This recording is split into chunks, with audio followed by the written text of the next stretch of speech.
bonsoir à tous. Merci de votre fidélité à notre rendez-vous santé du mardi.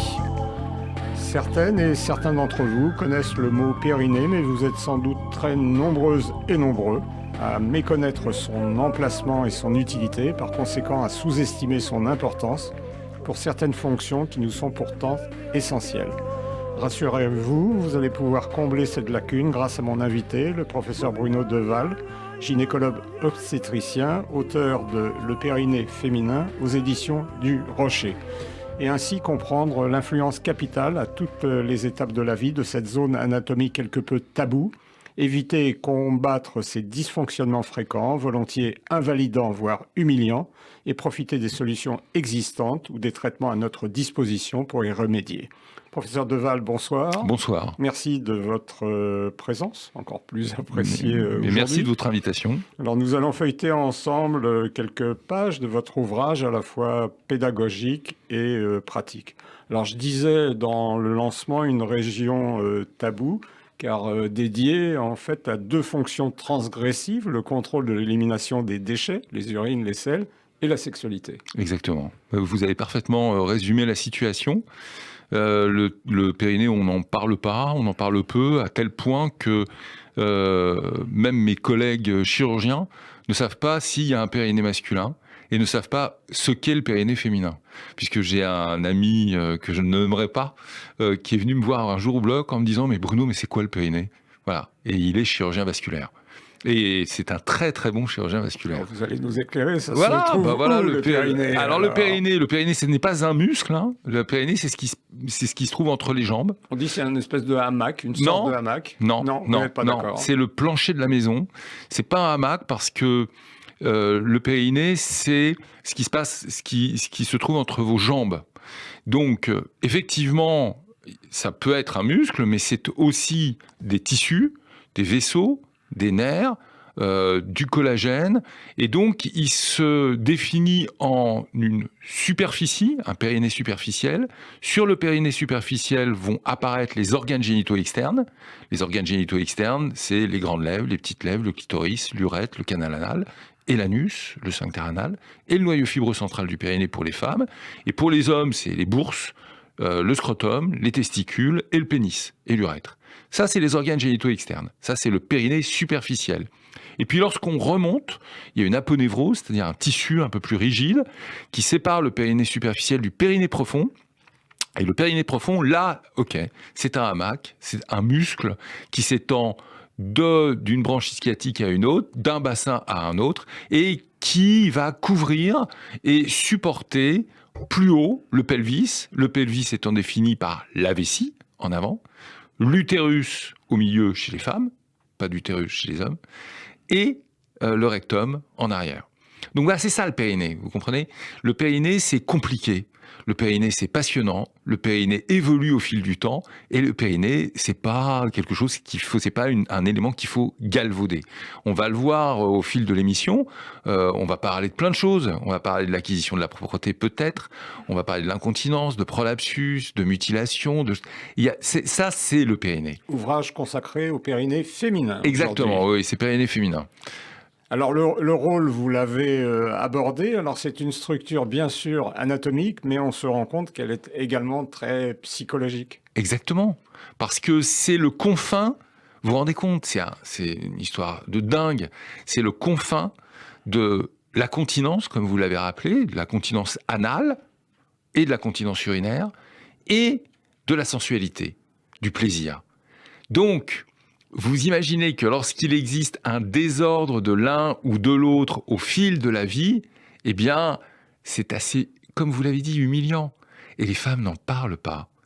Je suis allé dans une ville de province faire une signature du livre, pas de province, mais de grande banlieue. Je suis allé à Coulommiers, en fait. Parce que j'ai une maison de campagne à Coulommiers, donc j'ai beaucoup d'amis à Coulommiers, donc j'ai fait la signature à Coulommiers le jour de la finale de la Coupe du Monde. C'était très très mal choisi en fait. Et donc il y avait des femmes qui passaient, elles passaient et elles s'arrêtaient pas, elles regardaient, elles prenaient pas le livre, mais elles ne s'arrêtaient pas, surtout pas. Et lorsque je suis parti pour aller voir la finale quand même, France-Argentine, paraît-il, elles se sont précipitées sur le livre pour l'acheter. En disant c'est quoi? Exactement. Mais elle voulait surtout pas en parler. Surtout pas en parler. Bon, mon but, pourquoi j'ai fait ce bouquin? Parce que déjà, c'est mon travail, c'est-à-dire qu'on travaille beaucoup sur le périnée des femmes, on travaille beaucoup sur l'incontinence, sur la douleur, sur le prolapsus génital, sur l'incontinence On urinaire. va le voir, votre ouvrage est Voilà. très complet, Donc, on n'aura pas le temps de tout non, aborder. non, mais On le fera en 2 parties, si vous voulez. Ah bah bien. c'est très bien. Donc pourquoi je l'ai écrit? C'est parce que j'aimerais que ce livre soit sur la table de chevet de toutes les patientes de l'Hexagone et d'Outre-mer. C'est un vœu pieux, non? Alors, on apprend dans votre livre, alors en médecine, on aime bien le capital peau, le capital audition, il y a un capital périnée. Également. Exactement. Il y a un capital périnée qu'il ne faut pas endommager. Et mais qu'on endommage inévitablement. Inévitablement, on l'endommage lorsque la femme a une grossesse, 2 grossesses, 3 grossesses, plusieurs grossesses. On l'endommage lorsque la femme a un accouchement voie basse, 2, 3, 4. Là, on endommage. Vous comprenez bien que ce qui va passer par la filière génitale va inévitablement abîmer le périnée. Donc, ce capital périnée, il va falloir le conserver. Comment faire? Comment faire? On va le voir. Alors, les 2 facteurs qui le fragilisent, oui. Ou 3 facteurs peut-être principaux. Vous avez dit, oui. il y a plusieurs facteurs. Il y a bien sûr la grossesse oui. et l'accouchement, oui. et le sport, en fait. Exactement. Et le poids. Enfin, ça va avec. Donc, ce qu'il faut, c'est que les femmes qui sont enceintes travaillent leur périnée pendant la grossesse. On ne sait pas ça. C'est-à-dire que la rééducation du périnée, de ce hamac dont vous parliez tout à l'heure, et même du périnée superficiel, parce qu'au niveau du périnée superficiel, il y a quelques muscles également, il faut le travailler. C'est très simple de travailler le périnée. Dès le début de la grossesse? Mais oui! Dès la 20e semaine de la grossesse, hop, on se met à faire des contractions de périnée. On s'imagine que le vagin, il y a un ascenseur, et cet ascenseur, on va le monter au 3e étage, on va le faire passer du 3e au 2e au 1er, puis il va remonter au 3e et au 4e. Voilà, c'est ça, travailler son périnée.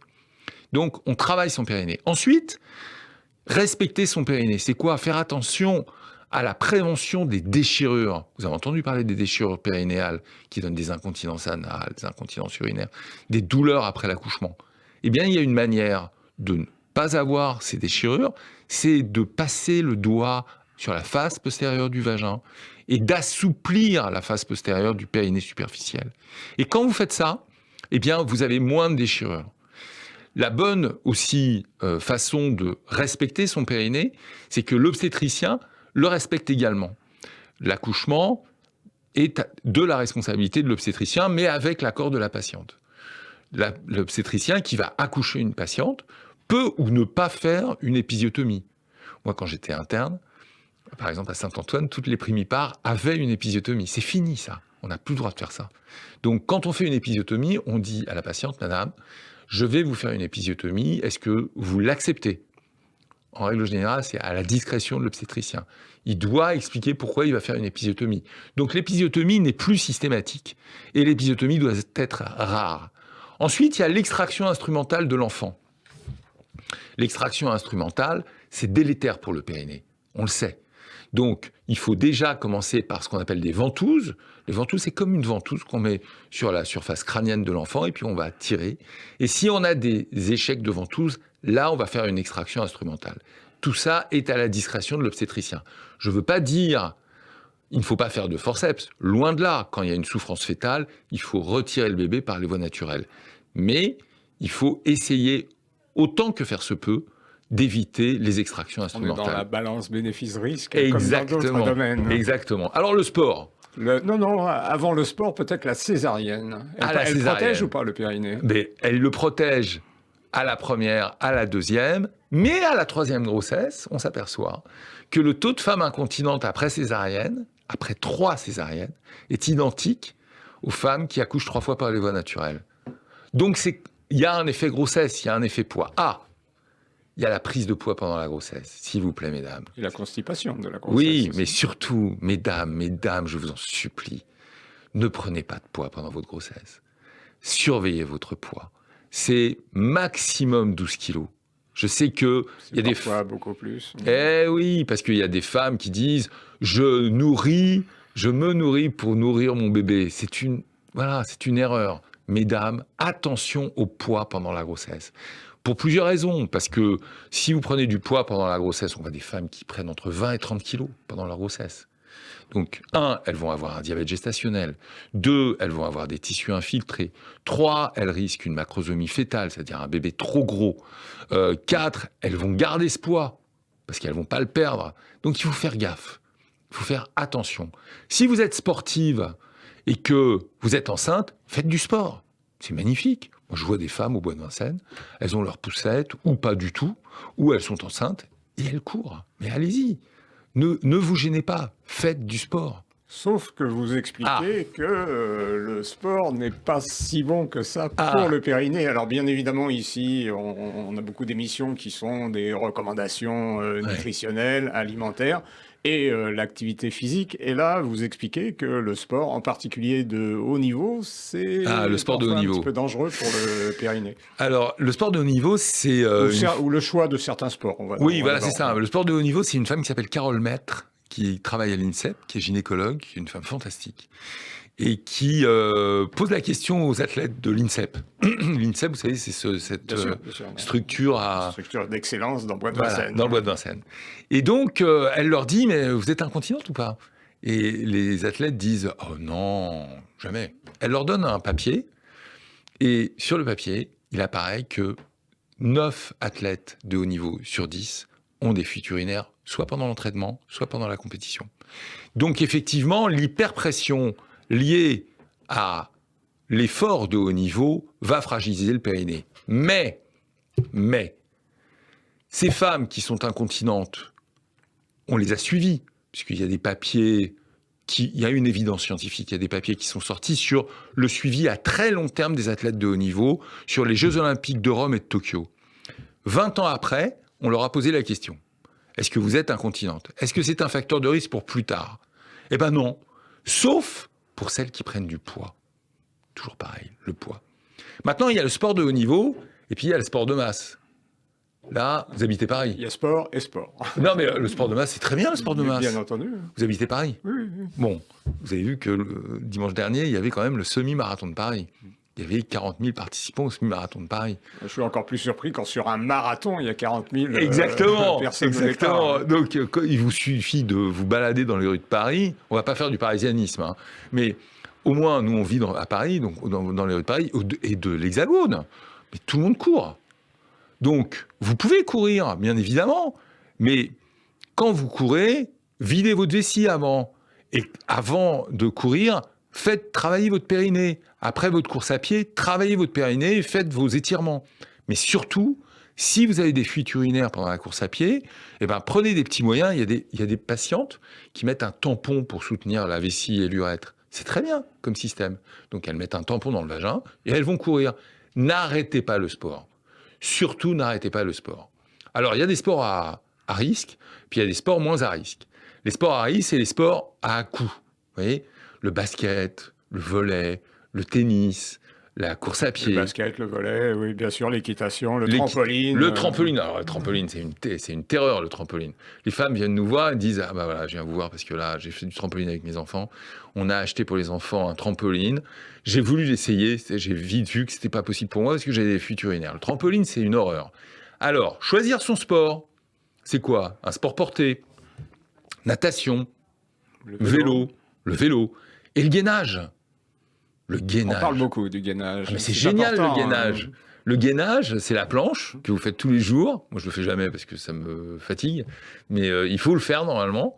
Et ça fait intervenir 11 chefs musculaires. Donc, quand vous gainez bien évidemment vos muscles abdominaux, vous gainez vos fessiers, vous gainez les dorsaux, mais vous gainez aussi votre périnée. Parce qu'il y a des contractions synchrones. Donc, il faut gainer. Le message, peut-être, du sport de masse, c'est 1, ne pas arrêter. Surtout ne pas arrêter. Et 2, gainer. L'ennui qui guette, professeur Deval, c'est bien sûr l'incontinence urinaire. Alors, l'incontinence urinaire, alors c'est l'émission accidentelle ou involontaire d'urine, et en fait c'est un problème très fréquent. Ouais, c'est très très fréquent. C'est dans la population générale, une femme sur 4 qui a soit une incontinence des fuites urinaires, des fuites anales, ou une descente d'organes. 1 sur 4. Et plus vous avez des enfants, plus vous avez ce risque. Plus vous avez d'accouchements, plus vous avez ce risque. Plus vous grossissez, plus vous avez ce risque. Plus vous avancez en âge, plus vous avez ce risque. Donc, inévitablement, c'est une spécialité à part entière. On parle de plus de 3 millions de femmes qui sont concernées. Et vous expliquiez tout à l'heure que beaucoup ne consultent pas, en fait. Donc, parce qu'elles ont honte. Doit être, parce qu'elles ont honte. Plus important. Parce que c'est la fatalité. Parce qu'elles disent, bah voilà, c'est foutu. Voilà. J'ai des fuites, je vieillis. Tout se déglingue. Et elles viennent, adressées généralement par leur médecin généraliste, ou adressées par leur gynécologue, parce que c'est ça la première étape. Elles vont voir leur médecin généraliste ou leur gynécologue, et elles disent, voilà, j'ai des fuites, j'en peux plus. Et là, ils nous adressent. Donc, les fuites urinaires à l'effort, il faut, lorsque les femmes ont fait de la rééducation, qui est la première ligne de traitement, il faut les opérer. Il faut arrêter de cristalliser sur les bandelettes urinaires. Les bandelettes, c'est très bien. La bandelette urinaire qui traite l'incontinence urinaire a fait la preuve de son efficacité depuis maintenant 1995. Vous vous rendez compte ?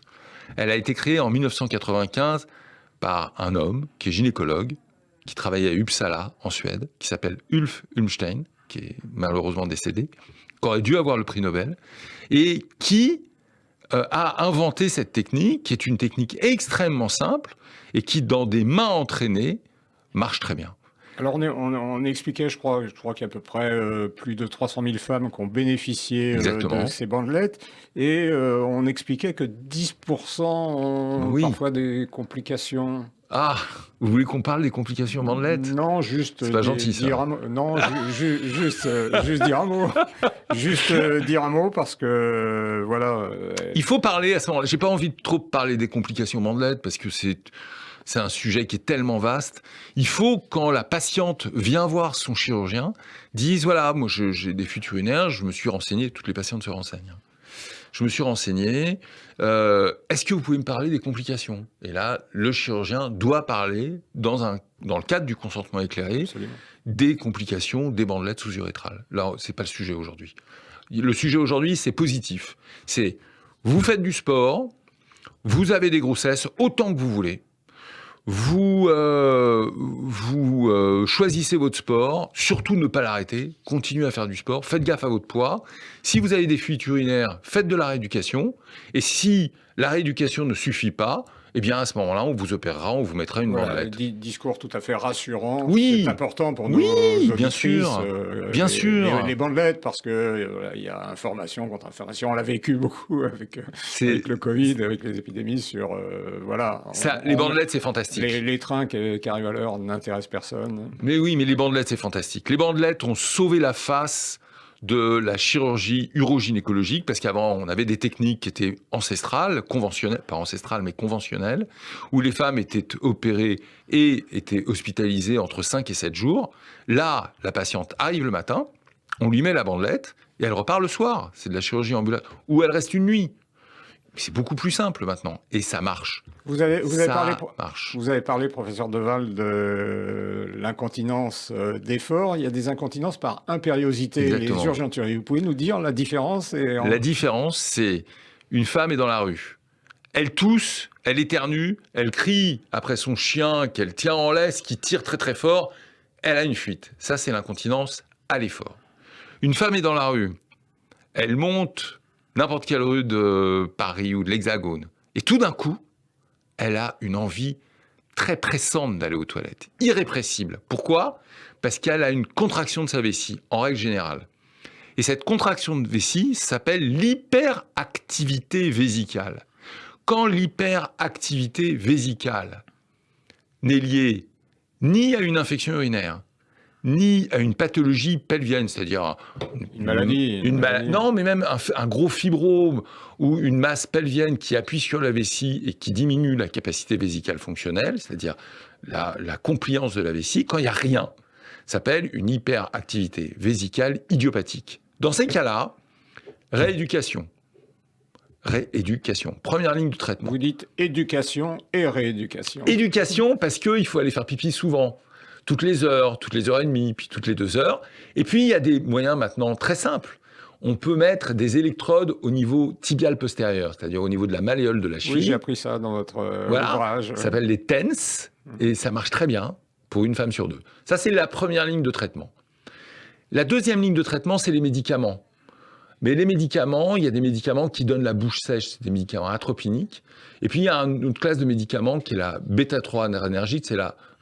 Peu importe, mais ça donne moins d'effets secondaires au niveau des atropiniques, mais ça donne des effets secondaires tensionnels. Donc, de plus en plus, on passe à la troisième ligne de traitement, qui est l'injection de Botox, de toxines botuliques, ou la neuromodulation présacrée. Il faut rassurer nos auditrices, Oui. c'est très très peu dosé. Mais oui, la toxine... Par rapport à la toxine. Oui. Mais alors, qu'est-ce qui se passe? Vous dites que c'est 10 000 fois moins dosé que la toxine des conserves. Exactement. Qu'est-ce qui se passe?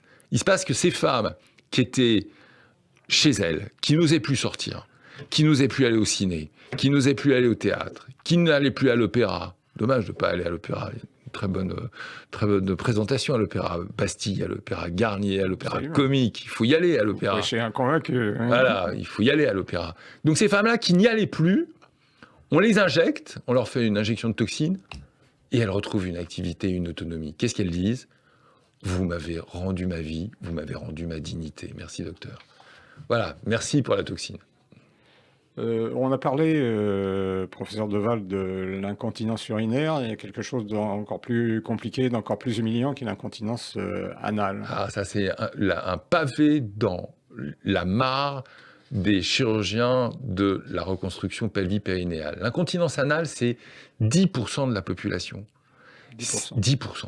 C'est beaucoup, 10%.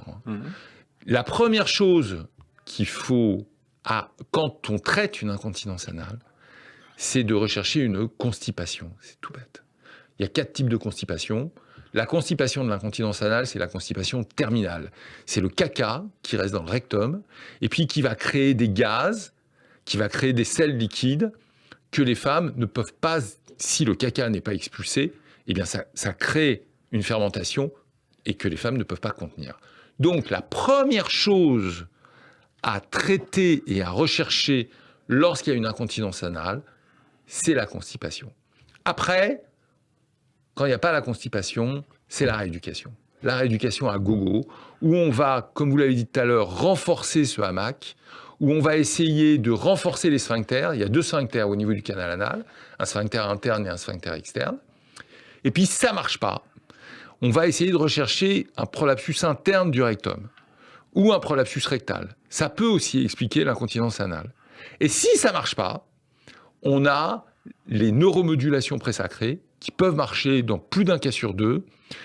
En clair, c'est pas la peine de se compliquer la vie. L'incontinence anale, c'est fréquent, c'est facile à diagnostiquer. Il y a des moyens très très simples de la traiter, la constipation par exemple. Et il faut rester positif. Une femme qui est incontinente anale doit consulter. Elle doit consulter. Il y a des moyens de la traiter. Alors on arrive au terme de notre premier entretien. On consacrera une autre émission au périnée effondré, le prolapsus génital, le périnée douloureux et le périnée en danger. Vous nous expliquerez l'importance, même en nombre, des mutilations. Ah, les mutilations. Vous voulez qu'on en parle maintenant? Non, juste il faut que ça s'arrête, les mutilations. Stop aux mutilations. Je ne sais pas comment il faut le dire. Je ne sais pas comment il faut le dire. Je ne sais pas comment il faut faire. Je ne sais pas si c'est moi qui dois le dire, si c'est les hommes qui doivent le dire. Vous savez, il y a des problèmes de genre en ce moment, si c'est les femmes qui doivent le dire. Mais stop aux mutilations. Stop. 1000 fois stop. Alors je vous propose d'en parler d'ici quelques semaines. Je pense que le message qu'ont retenu nos auditrices, puisque votre ouvrage s'appelle Le périnée féminin, c'est ne pas hésiter à en parler. Et à consulter. Et ne pas rester chez soi cloîtré en disant c'est la fatalité. Non, c'est pas la fatalité. C'est l'évolution tissulaire au fur et à mesure de l'âge, au fur et à mesure de la vie d'une femme. Le périnée, c'est magnifique, c'est fantastique. Voilà, professeur Deval, je vous remercie et je vous donne rendez-vous très prochainement. Merci de votre invitation.